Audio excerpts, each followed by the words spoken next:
frequent shootings put U.S. mass killings on a record pace. For the first half of this year, the U.S. had endured the deadliest 6 months of mass killings since 2006, with 28 mass killings and 140 victims. All but one of them involved guns. It's seen as a uniquely American tragedy.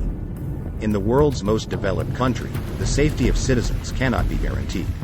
With less than 5% of the world's population, the U.S. owns 46% of the world's civilian guns. The country leads the world in gun ownership, gun homicide, and mass shootings. The debate over gun control has waxed and waned, and the government makes little effort to address the root causes: racism, poverty, and lack of access to education. With appalling gun proliferation and deadly gun violence, the U.S., always proclaiming itself a defender of human rights, is in reality quite the opposite.